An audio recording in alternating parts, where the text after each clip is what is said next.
오늘 우리는 기독교 신앙의 가장 근본적이면서도 종종 오해받는 개념 중 하나에 대해 깊이 탐색해보고자 합니다. 바로 하나님을 경외한다는 것의 참된 의미입니다. 이 메시지가 여러분의 마음에 깊은 울림을 주고 영적인 삶에 새로운 빛을 비추게 되기를 소망합니다.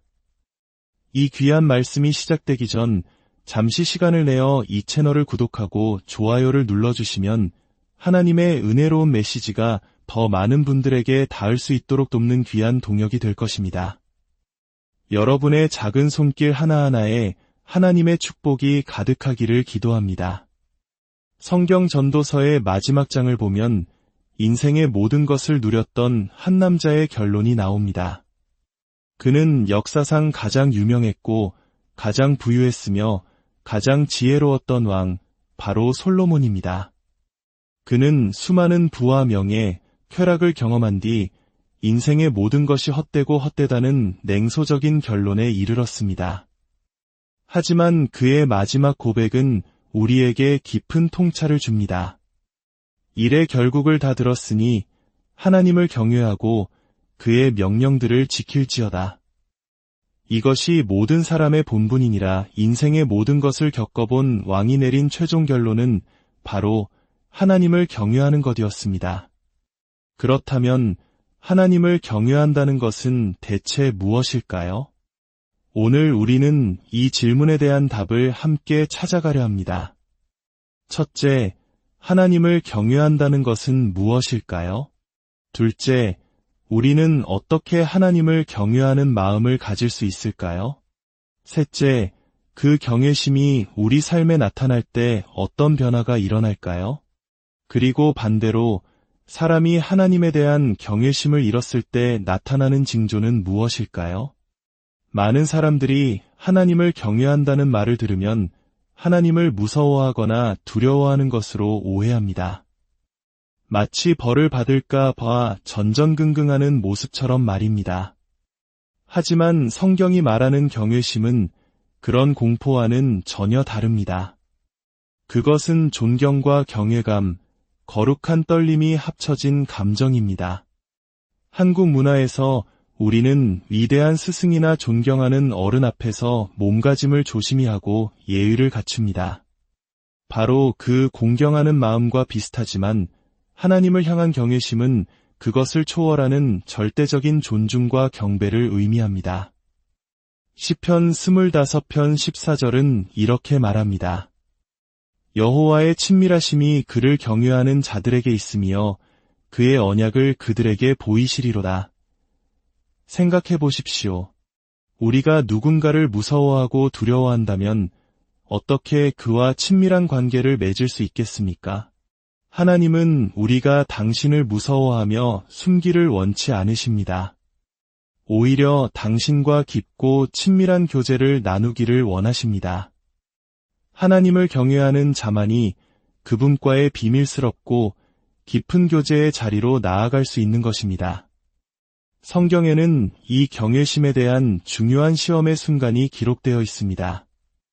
모세가 이스라엘 백성을 이끌고 이집트에서 탈출했을 때 하나님께서는 시내산에서 그들을 만나기를 원하셨습니다. 430년의 노예 생활 끝에 하나님은 드디어 자신의 백성과 직접 대면하고 언약을 맺고자 하셨습니다. 하나님은 백성들에게 몸을 씻고 정결하게 준비하라고 명하셨습니다. 그것은 마치 사랑하는 이를 만나기 전 설레는 마음으로 준비하는 것과 같았습니다. 그러나 하나님은 그들을 만나기 전 한 가지 시험을 하셨습니다. 바로 그들 안에 하나님을 향한 진정한 경외심이 있는지를 보려 하셨습니다. 하나님은 우상이 아니시며 전능하신 창조주이시기 때문에 당신께 가까이 나아오는 자들은 반드시 당신을 존중하고 경외해야만 했습니다. 출애굽기 20장 20절, 시내산에 하나님의 영광이 임하고 천둥과 번개가 치자 백성들은 두려움에 떱니다. 그때 모세가 백성에게 말합니다. 두려워하지 말라. 하나님이 임하심은 너희를 시험하고 너희로 경외하여 범죄하지 않게 하려 하심이니라. 여기서 우리는 두 가지 종류의 두려움을 발견합니다. 하나는 벌 받을까 봐 무서워하는 공포이고, 다른 하나는 하나님의 거룩하심과 위대하심 앞에서 느끼는 경외입니다. 하나님은 백성들이 공포에 질리기를 원치 않으셨습니다.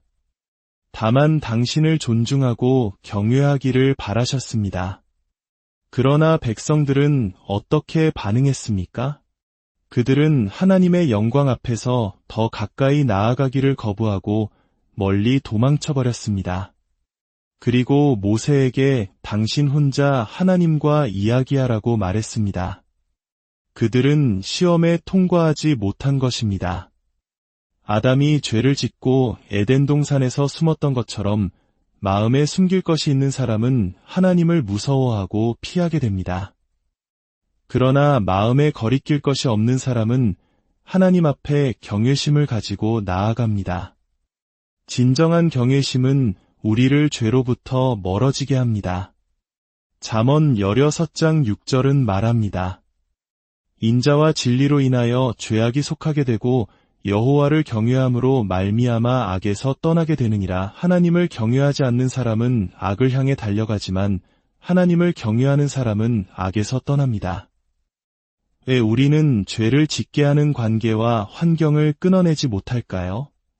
그 이유는 우리 안에 하나님을 향한 진정한 경외심이 부족하기 때문입니다. 하나님을 경외하는 것은 하나님께서 미워하시는 것을 나도 미워하고 하나님께서 사랑하시는 것을 나도 사랑하는 것입니다. 그렇다면 하나님께서 미워하시는 것은 무엇일까요? 잠언 6장 16절부터 19절은 하나님께서 미워하시는 6대 7가지를 명확히 알려줍니다. 첫째는 교만한 눈입니다.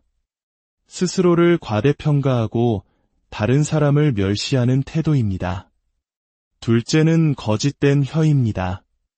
셋째는 무죄한 자의 피를 흘리는 손입니다. 넷째는 악한 계교를 꾀하는 마음입니다. 다섯째는 빨리 악으로 달려가는 발입니다. 여섯째는 거짓을 말하는 망령된 증인입니다. 그리고 마지막으로 형제 사이를 이간하는 자입니다.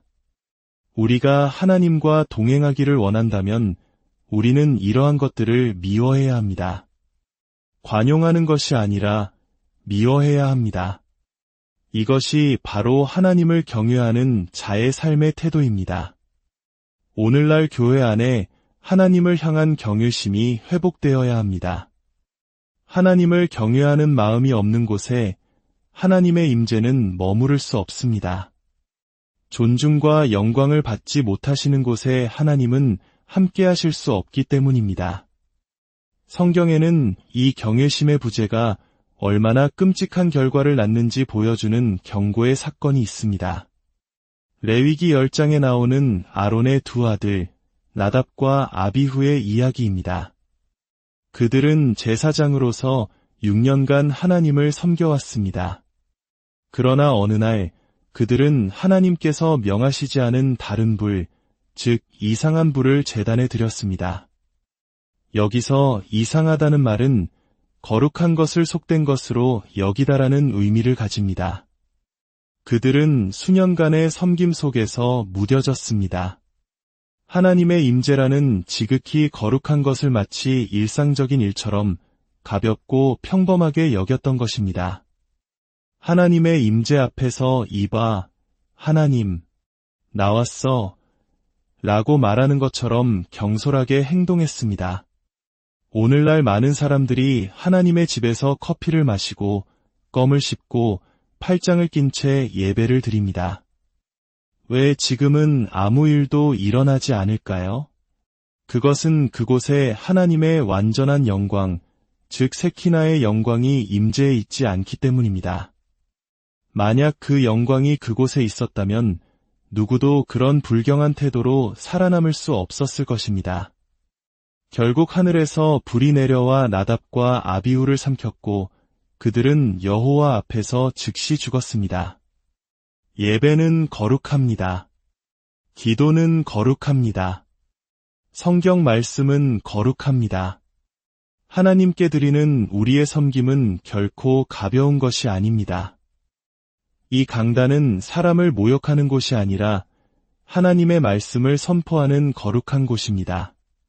우리는 하나님의 임재를 가볍게 여겨서는 안 됩니다. 하나님을 경외하는 것은 이 모든 부정적인 두려움으로부터 우리를 자유롭게 하는 하나님의 보물입니다. 성경에 300번 이상 언급되었고 45가지가 넘는 축복이 약속된 것이 바로 하나님을 경외하는 삶입니다. 우리가 싸워야 할 두려움은 따로 있습니다. 그것들은 하나님을 경외하는 것과는 전혀 다른 것들입니다.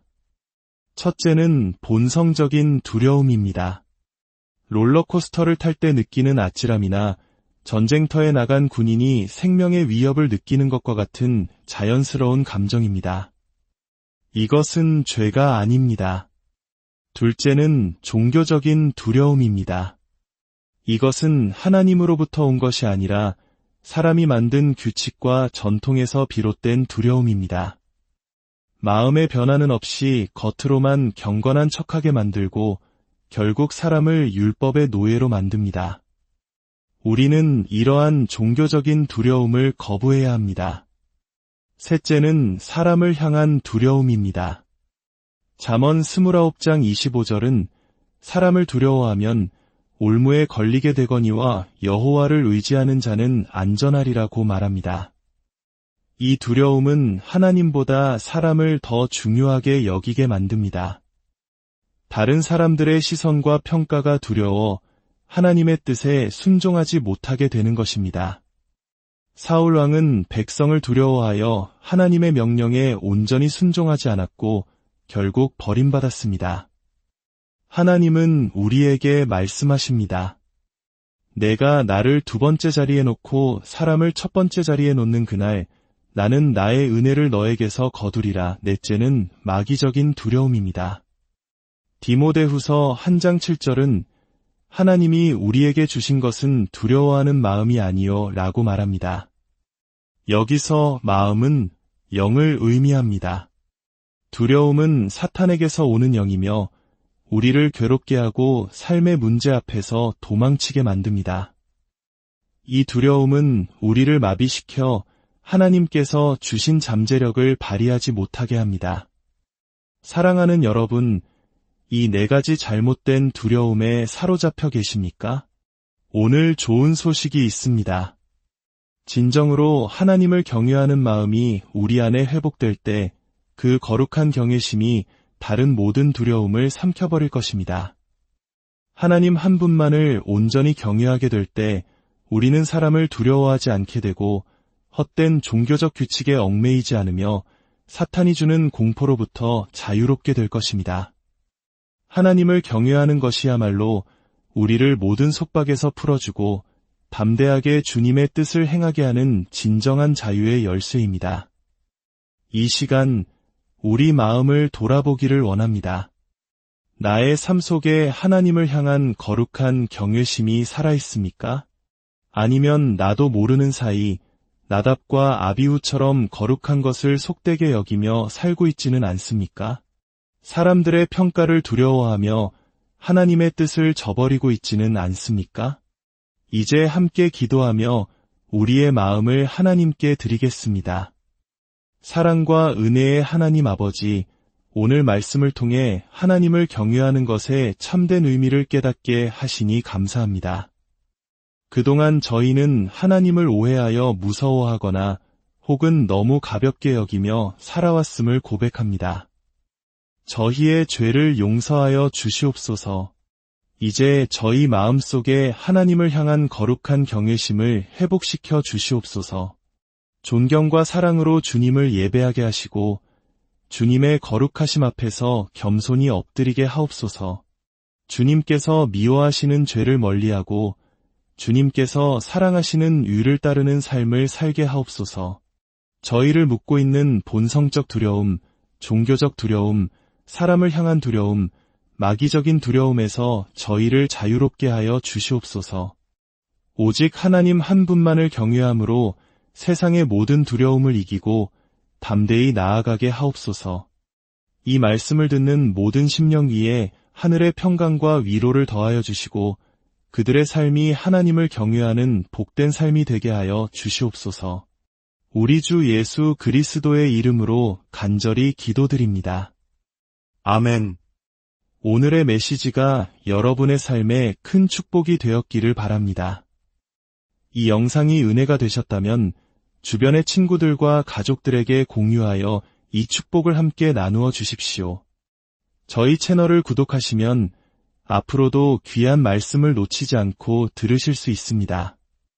여러분을 사랑하고 축복합니다. 다음 시간에 다시